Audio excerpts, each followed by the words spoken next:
Jake Sully is a handicapped war veteran living a monotonous life in the States. His daily routine consists of regretting his life choices, getting into bar fights, and reminiscing his past glory days. But little did he know that his life is about to turn upside down, inside out. Blue da boo dee da boo da. One day, some officials approach him and mention that his twin brother Tom has been murdered. Jake is devastated by the news, but the officials want to hire him to complete his brother's unfinished work. Turns out that Tom was planning to investigate a newly found planet called Pandora that apparently supports life like Earth. Jake thinks about the proposition for a while, but when the officials mention that he will be paid in millions, he agrees right away. Following this, he is put into 6 years of cryosleep to prepare for the mission. When he awakens, he finds himself with several other passengers on the way to Pandora. Jake was given this special chance since he and his sibling have a perfect genetic match. In the next scene, Jake and the rest of the crew are transported to Pandora in a shuttle. Everyone is told to wear full-face respirators since the planet's atmosphere is too toxic for humans to survive. Only 20 seconds of exposure will kill them in 4 minutes. After landing on the mysterious planet, Jake right away goes to a military briefing where Colonel Miles Quaritch is speaking to the gathering soldiers and several accompanying civilians. He informs them of Pandora's native people, the Na'vi, and adds that if they want to survive, they must abide by the laws here. Later, Jake visits a research facility where he meets biologist Norm Spellman. She gives him the first glimpse of his own programmed avatar. It is then explained that if a human connects to their avatar, which is a genetically engineered Na'vi hybrid, they can blend in on the planet of Pandora and act like the Na'vis. Following this, as Jake and Norm walk into the science department, the program's science lead, Dr. Grace Augustine, awakens in a specially made pod that connects her to her avatar. Norm tries to introduce her to Jake, but she seems angry and storms out of the room. She's probably just upset because she has become the alien. Grace then confronts the base commander and a representative of the Resources Development Administration, or the RDA, Parker Selfridge. RDA is a company that is in charge of all military and other employees stationed at the colony. She makes an attempt to convince Parker that Jake is useless since he lacks working legs and is not a scientist. However, Park responds by saying that Jake is the only person who has genes like his brother, Tom, which is essential in triggering his avatar. Plus, he's good looking. It's good for the movie. Stop asking questions. The next morning, Jake and Norm are connected to their avatars back in the lab. Soon after, Jake's avatar awakens in a separate room. Surprisingly, he can now move his legs and walk around, something which he hasn't done in years. Elated, he ignores his physician's orders and runs to the recreation area, where several other avatars are participating in sports and enjoying themselves. Later, when Jake's avatar sleeps, the link is broken, and he awakens in his human form. Next, he meets the Colonel and strikes up a conversation. Jake inquires about the true purpose of their visit to the planet, and the Colonel finally lets him in on the truth. Apparently, Pandora houses an extremely rare form of rock, known as unobtainium, which is worth billions on Earth. The best and the largest unobtainium rocks are found inside the community the Na'vi people reside in. But since they will not see their land being taken over by humans, Jake will have to somehow convince them to move away. The Colonel mentions that Jake has 3 months to perfectly blend in with the Na'vi people and persuade them to find another home. If the mission is successful, Jake will be given a new pair of legs. However, at the end of 3 months, if the Na'vi people still refuse to move, a military team will be deployed, which will likely wipe out the entire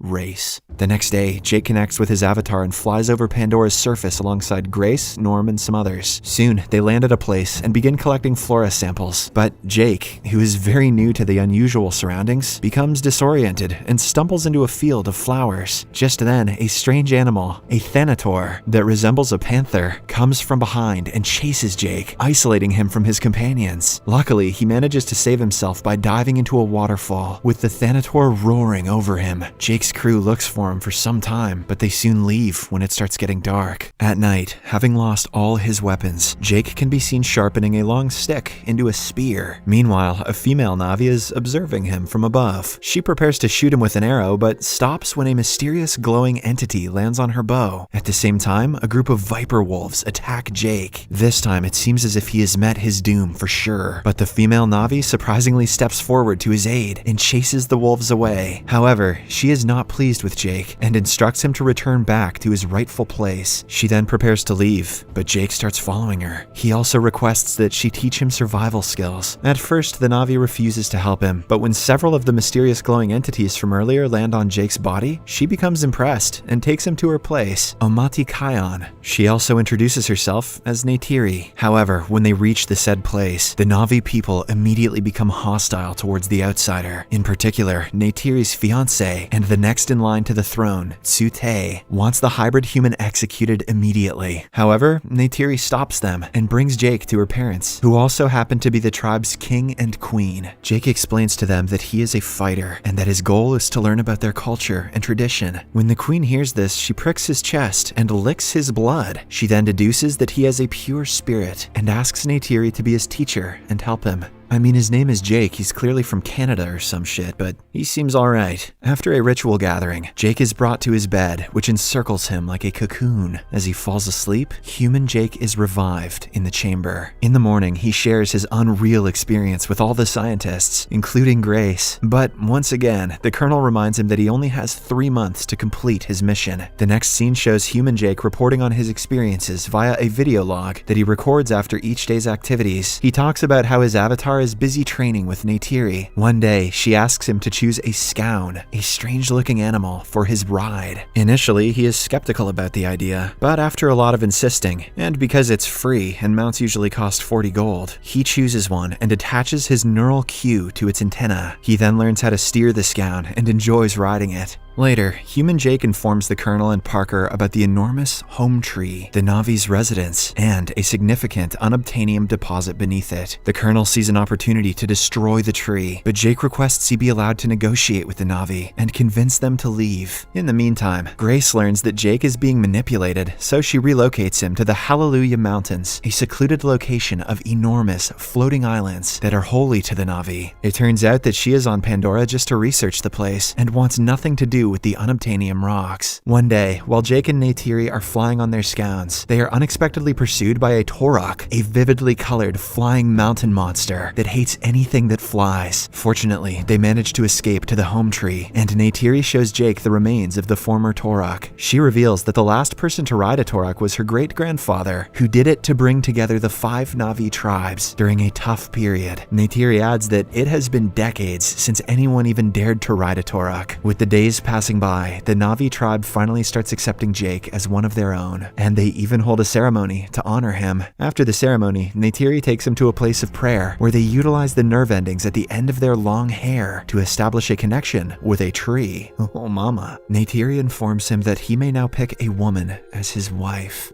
Jake thinks for a while and reveals that he wants to marry her. Neytiri is clearly astounded, but she accepts the proposal and the two kiss. After this, the new couple spends their night together under the tree, and Jake gains back consciousness in the lab. This complicates things, thinks Jake. Once you go blue, nothing else feels true. In the morning, Neytiri awakens to falling trees and notices a number of bulldozers around, destroying the place. She realizes that they are being attacked and tries her best to drag Jake to safety. Meanwhile, at their remote spot, Jake is getting ready to link with his avatar, and when he finally revives, he climbs onto one of the bulldozers and tries to stop it. When nothing else works, he smashes its camera system, compelling the soldiers to fire at him. Fortunately, Jake manages to escape and reach the home tree. Back at the base, the Colonel watches the surveillance tape and identifies Jake as the avatar who attempted to thwart their mission. Enraged, he then enters the room and looks for Jake and Grace, while the bulldozers continue to work and destroy the Omati Kaya's sacred place. Meanwhile, the Na'vis assemble under the home tree and resolve to battle the invaders. Jake and Grace protest against it and make an effort to stop them from doing so. However, the warrior, Tsu'tey, tries to kill Jake after knowing that he and Neytiri are mated for life, despite him being betrothed to her. As the situation heats up, suddenly both Grace and Jake's avatars fall unconscious, as the links between them and their human forms are abruptly broken by the Colonel. In the next scene, the RDA and military commanders are confronted by an angry Grace, who discloses that the Na'vi can access a network made out of Pandora's trees that has more neurological connections than the human brain. Just like mushrooms, she and Jake then state that the Na'vis will never move out of their place, the home tree. Hearing this, the Colonel decides to invade the home tree and use gas bombs to drive the Na'vi away. Alarmed, Jake begs the base commander, Parker, to allow him to use his avatar so that he can convince the Na'vis to leave. Parker obliges, but he warns that Jake has only 1 hour to achieve his objective. Once he is back among the Na'vi, he informs them that they are under invasion from humans and admits that he is one of them. Neytiri, hearing this, pushes Jake for betraying her trust. "I thought you were just a real heavy sleeper," she says. The other Na'vi are equally devastated, so they abduct Jake and Grace as hostages. After this, they prepare to fight the humans, who have arrived in a large number of flying ships. Then, the war begins. The Na'vis try their best, but their bows and arrows are of no match against the humans' heavy artillery. Unfortunately, after several explosions, the home tree is eventually brought down, which kills several Na'vi in the process. During the chaos, the queen unexpectedly returns to the captive humans and releases them. She then begs them to save their tribe. Wasting no time, Jake approaches Neytiri and tries to console her, but to no avail. During the assault, Neytiri's father is mortally wounded, and as he passes away, he demands that she take his sacred bow and lead his people. Suddenly, Jake and Grace return to their human forms and are immediately detained for treason. Norm is also apprehended for attempting to stop troops from shutting down their avatar forms. Meanwhile, the remaining Na'vi regroup at the Tree of Souls. Back at the base, Jake and his friends are secretly released by their team pilot, Trudy. Then they fly away in her spacecraft and attempt to reach the Na'vi. Unfortunately, along the way, the evil colonel notices them and shoots at the spacecraft. Grace is seriously injured, and it appears as if she is going to bleed out. After a while,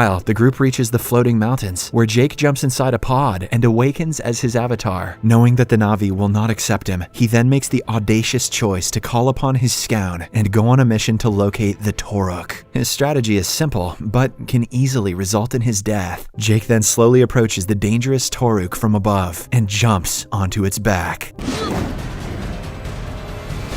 When I saw this in theaters a decade ago, this part made me go, whoa. Then, in the midst of the Omatakayan ritual, we see him riding the Toruk to the Tree of Souls. This shocks all the Na'vi, and they finally welcome him back with the utmost respect. Then, Jake asks the warrior, Tsu-Te, for assistance in battling the human army, and the latter complies. With the Na'vi now by his side, Jake attempts to save his dying friend Grace, and he even enlists the Queen's help. However, all of their efforts go in vain, as Grace succumbs to her injuries. This fuels Jake's anger, and he motivates the Na'vi to unite and chase the humans away. By the end of the day, they approach their rival clans and gather around 2,000 additional Na'vi. Meanwhile, the colonel notices the Na'vi in large numbers and shifts his attention towards the Tree of Souls. So he orders his men and marches towards the location. But to his surprise, the Na'vi also show up, both on land and in the air. Jake is flying on his legendary Toruk, while Tsu-Te and the other warriors are ready to sacrifice themselves for their land. Soon a deadly battle begins, and dead bodies start piling up on both sides. But this time, because of the Scounds, the human artillery slowly begins faltering. In the midst of all this, Jake is pursued and shot at by the colonel's dragonfly ship. Fortunately, Trudy arrives there in the nick of time and opens fire at the colonel, providing Jake with enough time to flee. On the other hand, Neytiri's Scout is shot down and killed, while Tsu-Te is also killed in the explosion. From the ground, Neytiri observes the devastation and starts panicking. In the meantime, a large bomb ship approaches the Tree of Souls. It seems like the humans are going to have their way after all. But suddenly, through what's left of the surrounding forest, a battalion of Titanotheres, Pandora's heavily armored dinosaur-like animals, arrive and start attacking the soldiers. Overjoyed, Neytiri rejoins the fight with several of Pandora's species behind her. Surprisingly, when a Thanator appears nearby, it bows to her submissively. Then, as the military's ground forces scatter in confusion, Jake raises his Toruk into the air to meet the bomb ship. He then throws grenades at the ship, forcing it to crash far from the Tree of Souls. Jake also launches explosives at the colonel's spacecraft, but the latter escapes in an AMP